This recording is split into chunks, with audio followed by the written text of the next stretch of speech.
Woo! It's your boy, Big Chris, aka the Compton Animator, and I'm here to bring you another WWE Raw review. So tonight I'm reviewing WWE Raw for July 14th, 2014.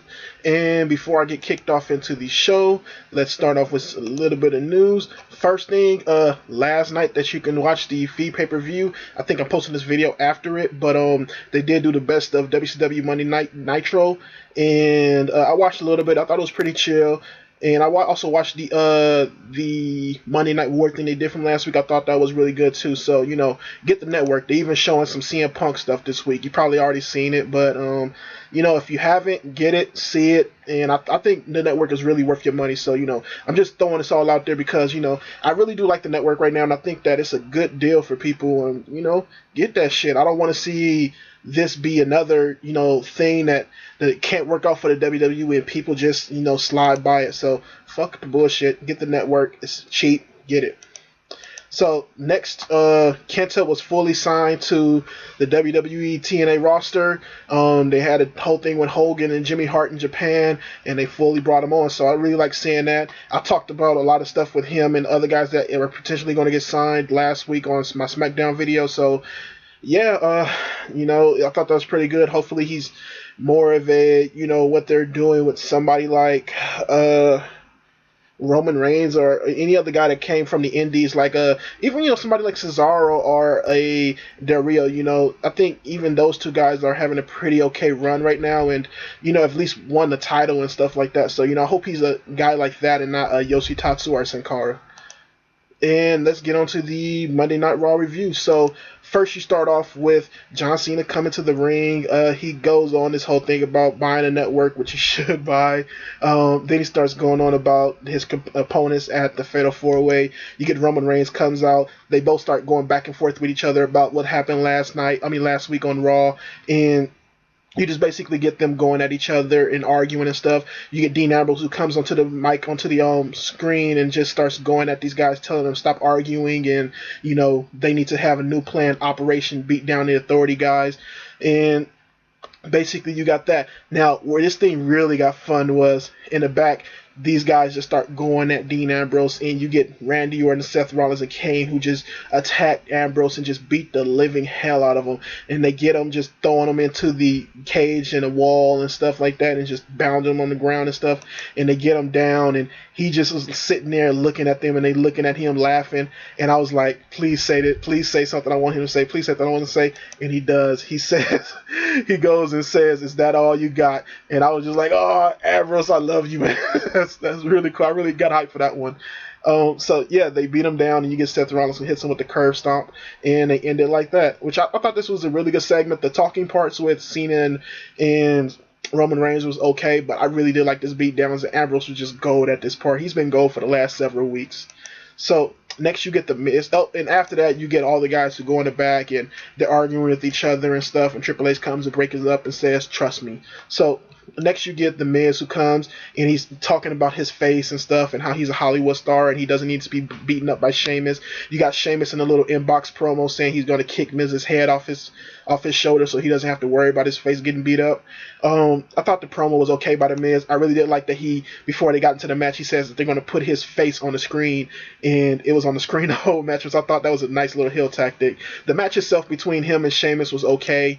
I thought that they did a lot of stuff. It started getting a little bit heated into it towards the end there, but it never really got past like a little bit above average for me. You get the Miz who's going and attacking Sheamus' leg the whole time, which I thought was pretty chill, and the Miz ends up picking up the win with a roll up at the end. So I thought the match was okay for what it was. Nothing too big between the Miz and Sheamus, and I like Jim just pushing the Miz and him getting a win on TV against guys who got a lot of wins like Sheamus. Next you had a video, which I'm just going to talk about it now. You had Sting who talked about this whole 7-14-14 thing and something big was going to happen, and they showed us a video. It had orchestra playing, the Crow's theme music and stuff like that, and boom, it was Sting all out there. And I just thought this whole video package for this video game was just very well done, and just saying it's going to be the two generations of Sting. I thought that was just very well done, and man, it was a really good video package, and just the band playing and it leading up to showing his face and stuff. Man, it was just really well done. And I thought it was really nicely, just really placed a good thing for them to do. I would have loved to seen it be for actually a return of Sting, but we got what we got, and I'm happy for it. Hopefully the game can be good, and it just won't be another thing of them throwing guys on a game, and it's just the same game we got previous years. So next you get a match with Fandango and Dolph Ziggler. The match itself was really nothing to talk about. You get the two girls, Layla and Summer Rae, who start table dancing, and it distracts Fandango, and then it distracts again Ziggler too. Ziggler ends up hitting the Famouser at the end of that and picking up the win here, and he gets in the ring, and then the other girls gets in the ring, and they start dancing and kissing on him and stuff. The match itself I thought was okay for what it was, but I kind of did like the little parts with Ziggler and the girls and stuff. It just, wasn't too crazy anything. It just really didn't have that much feeling to it. I think it could have been other ways they could have gone about getting these girls around Ziggler that would have been a lot more entertaining. So next you get a straight up beat down by the Wyatts to the Usos on the Usos entrance, and I thought this was very well done. Just them just bashing the shit out of these guys and straight beating them up. They get them in the ring and they do that little double team move that they've been doing. I thought this was a very good beatdown right here. Second beatdown of the night.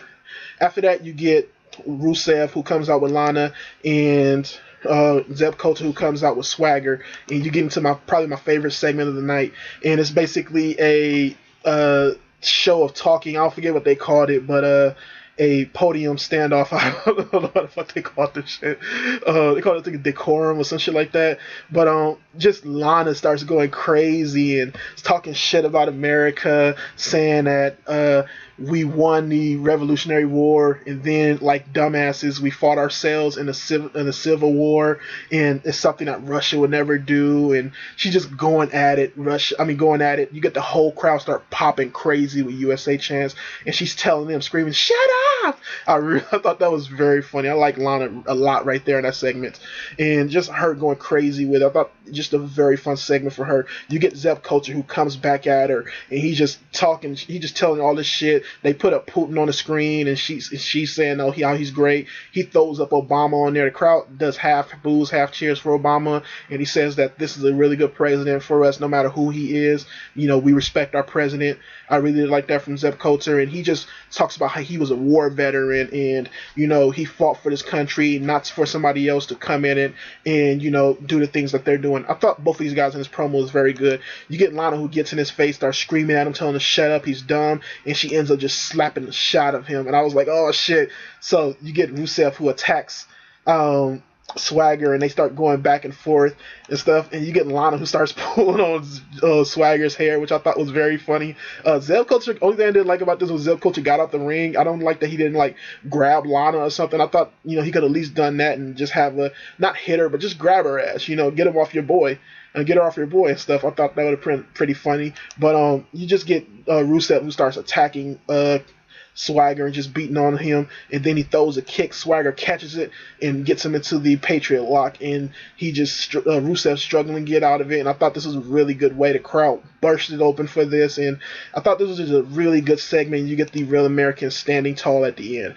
A very good segment between these guys. Surprising that Swagger and Zeb are running this face heat like they are, and you just get Lana and Rusev, who are just really good at what they're doing right now. And this is probably one of my favorites feuds going into the pay-per-view. This is a pay-per-view that I really think didn't need to happen, but this right here I think is the feud that I'm watching for going into the pay-per-view, and it has no title, nothing, just a good characters and just something that has some good build-up to it from just character to character. So next you get a match with Rob Van Dam versus Alberto Del Rio.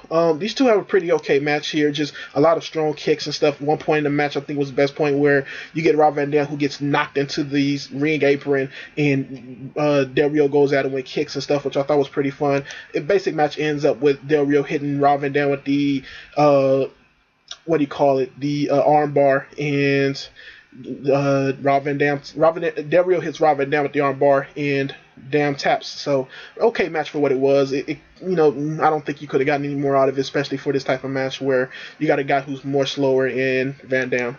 Next, and he just cheers with the belt, which they had a thing going all night where guys who won their match, especially going to that battle royal, started just sitting around the belt and just being happy that they got some hype going into it. Next, you get Nikki Bella, who comes out, Tits McGee as I call her, and Stephanie comes out, starts shitting on her and saying, your sister abandoned you. You should be pissed off at her. I'm not the one that you should be mad at. You should be mad at the one that's got you in these handicap matches and is not here for you. She gets in a match with Alicia Fox and Cameron. Match itself was okay, I guess, for what it was. It was better than the last Divas match that Fox and Nikki had. Fox ends up getting her new finisher onto her and picks up the win here. Nikki had a little bit of offense here, but nothing much to go home about. And you just basically had Nikki looking sad at the end. So yeah, next you get a match with Big E, who comes out with Kofi Kingston versus Cesaro. Cesaro doesn't have Paul Heyman by his side, and you get the announcers arguing about what happened to Paul Heyman. Did he get fired? Is he in trouble from something and stuff like that? And I'll tell you what it looks like it's going to happen later on in this video. But the match between these two guys itself, I thought was pretty chill. Just a lot of strongman stuff done, and just guys just pounding on each other and just going at it with each other. Cesaro gets furious and starts bringing in chairs. He throws one at Kofi at first. Kofi dodges it, grabs the next chair that he get ready to use, and ends up Cesaro getting hit with the big ending. So another loss for Cesaro, but I guess at least another win for Black Dude and Big E. So I don't know, man. It's all three of these guys. I don't know where they're going to go with these guys, and it's just curious to see, okay, is they going to throw Big E and Kofi in a tag team and stuff where, they might get some shine out of, and where is Cesaro going to go from this? It may be a good thing that he's not having Paul Heyman by his side, but it's going to be curious to see, okay, how is they going to use him and Paul Heyman with the idea of what's going to happen next with Paul Heyman. So yeah, next you get Chris Jericho, who comes out, and he starts going into this crazy promo about how long he's been there for 15 years and everything that he saw from, all the crazy kick gimmicks and stuff that he saw, how almost seeing Undertaker get burned with pyro and stuff and how crazy that was. And then he goes into, him being a guy who's the first undisputed champion, beating The Rock and Stone Cold at a pay-per-view. And then he just starts going on about that and saying, if Bray Wyatt wants to get crazy, he can get crazy, and asking why is he attacking him, and stuff like that. So I thought, pretty good promo by Chris Jericho. You get Wyatt, who comes onto the screen and starts talking to Chris Jericho about how, childhood and, childhoods are ruined by certain different things. It wasn't Wyatt's best promo, but it did start driving boring chants from the crowd, which to me, I heard people say that, oh, it's just a bad promo for Wyatt, and he's just been saying the same thing. Fuck y'all. Y'all know y'all love Wyatt's promos, and he's actually been having really good promos. If you go back and listen to him, he hasn't been just saying the same things. His promos have been really good. And also, you can say the same thing if you're, the way you saying it is very good. So he starts talking about that. He gets boring chants, and it's drawing him some heel heat for the first time in a while. He's actually getting heel heat from this. So I thought that was pretty good. And even if the promo was boring, he got heel heat, which he needs. He doesn't need to cut a promo that's going to get him cheers. He needs something that's going to say boring to him, and as long as they're chanting, that's good. So the lights go out. He says, all right, Chris Jericho, you're afraid of the dark. And you get the Wyatt family members who come in. Chris Jericho ducks him, run up the ramp, and gets hit from behind by Bray Wyatt. Gets him into the Sister Abigail, hits it, kind of botches it. Jericho hits Wyatt's chest and not really the ground, but it did what it needs to do. And you get Wyatt, who cheers, who basically says follow the buzzer at the top of the ramp. I thought I had another picture there. After that, you get Paige, who's outside on commentary, and she's in there for the match with Eva Marie versus AJ Lee. The match was below average itself. Eva Marie tried to do a few moves. AJ Lee did as best as she can to work with the girl, even though they don't let AJ Lee do a lot of moves in there and stuff. I guess they trying to keep her as an underdog. I don't know. And she basically ends up hitting AJ Lee. She climbs on AJ Lee climbs on to Eva Marie some way and ends up putting her into the Black Widow.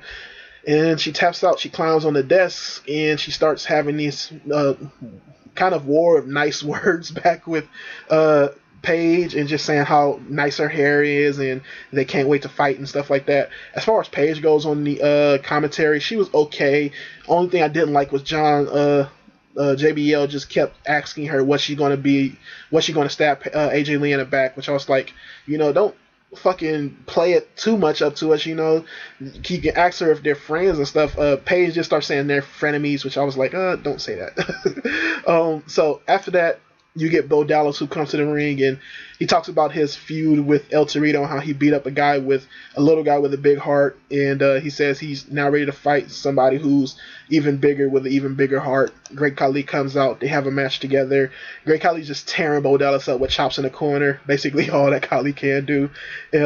Bro's reaction to them and how he was just going crazy, I really liked. Like I said, I like Bo Dallas right now, and I think he's doing really, as far as just what they're giving him, he's doing good on the main show with it. And he starts yelling at Khali, bad giant, bad giant. Khali throws him out the ring. Bo Dallas just gets beat up on the outside. Then he finally gets a little bit of offense once he kicks at Khali's ankle. Khali falls and he hits him with the bulldog and basically picks up the win. He gets on a mic and he just starts saying his normal Khali gotta Bo leave and stuff like that. Khali chops the shit out of him and Bo falls to the ground. And yeah. The match ended with a count out. Khali got counted out and Bo was 15-0. But I like Khali getting shot, Bo getting chopped to the ground, talking a little bit too fast, but Bo getting chopped to the ground and him just screaming from it. I thought that was pretty good.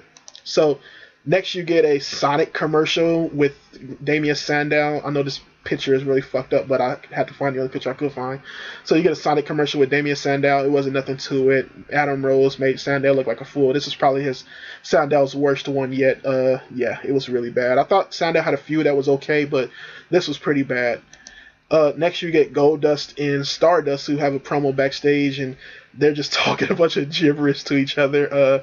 I like it for what it was. It's just these guys going at each other with crazy talk. You get Stardust who blows the stars, whatever they were, like the little sprinkle stars or whatever you call them, into Goldust's mouth. Not like he didn't try to do it, but Goldust was really going to do his thing, and he accidentally gets the Stardust is blowed into his mouth. So sounds gay shit. But that happens, and Goldust and them end up finishing up the promo. Like I said, it was okay for what it was. If they're going to do these promos, it has to be in ring. You can't do these backstage because it's not going to get the crowd's reaction like it should be. The same thing I feel with Bray Wyatt's promo. Those type of things have to be done in ring. They're better in ring than they are on a Titantron or anything. So next you get Triple H was backstage, and he had interactions with Kane and Randy Orton, who both was angry that the other guy wasn't trustworthy and that they needed to get the title. Triple H basically said, "You trust in me."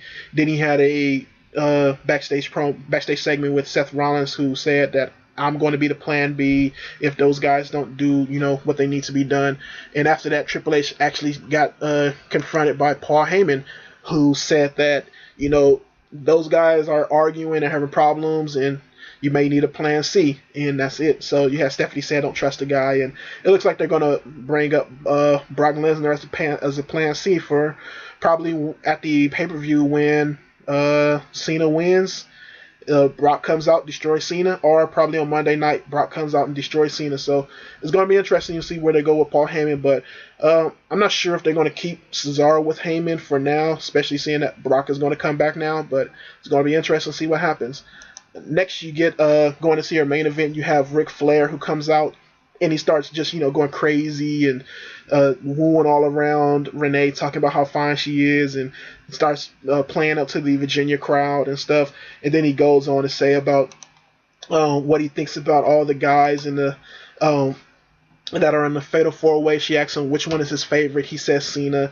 Ends the promo with Roman Reigns coming down and shakes his hand, and they just have a big, kind of friendly stare down with each other. He goes up to the ramp. Cena comes out and actually hands him the world heavyweight title, part of his whole title thing, and tells him he can actually hold on to it for a while. So, just a nice little promo segment from Ric Flair. It wasn't nothing too much to it. Anytime Ric Flair could come there and actually, just go crazy is always pretty fun to watch. After that, you get your final match with your main event match with Dean Ambrose. Actually, not in the match. They never got a chance to bring him back. Said that he went to a hospital for the beatdown. And it was John Cena, Roman Reigns versus Seth Rollins, I can't recall what to call Orton, Rob Van Dam, but Orton and Kane. The match itself I thought was okay. Basically, Cena gets beat up at the beginning, then Roman Reigns come in, clears house, then gets beat up.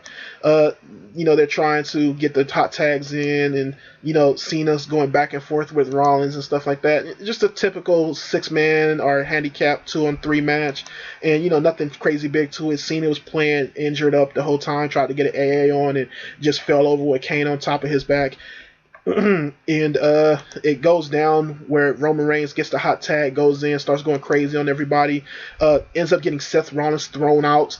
And Seth Rollins lands on his leg and looks like he may have injured his knee, was holding the knee and never got back in the ring after that. You got the trainers who came and checked on us, so it's going to be curious to see what happens to Seth Rollins. This has probably been a good place to have a backstage segment, the old backstage pass thing, that they used to do after the show, to where you can say, okay, whether or not Seth Rollins is okay or not. But after that, you get Kane and Randy Orton who just start beating down onto Roman Reigns and stomping him out. They get a DQ for that. Cena comes in and tries to clear house, but ends up getting a spear by Roman Reigns, and Cena and Randy Orton and Kane start going at it. Kane ends up socking Randy Orton, and it all ends with Kane getting RKO'd by Randy Orton, and Randy Orton goes to cheer, and after that he gets laid out with a spear himself, and Roman Reigns ends up cheering. So as far as this whole show goes, I thought it was a mixed bag show for a go home show to the pay-per-view. I will give my predictions for the pay-per-view on my SmackDown show. I won't be watching main event this week. I'll probably watch it, but I won't really talk about it unless something good happens. But yeah, as far as this show goes, like I said, it was a mixed bag. I thought there were some good parts, there were some okay parts. I did like the whole stuff with Lana Rusev and Zeb Coulter and Swagger. I thought that was my favorite thing of the night. The Ambrose beatdown was really fun, and just Ambrose character in that whole segment I thought was really good. And, just everything else played up from that I thought was, just the whole stuff going up to the main event I thought was okay. Some parts fell flat on his back in the main event, but I thought, it ended out with, just a nice beat down and, just all guys going crazy and stuff. Hopefully Seth Rollins is okay. As far as everything else goes, it was kind of just, ordinary stuff. The stuff with Jericho and Wyatt seems that it needs to be played out a lot longer.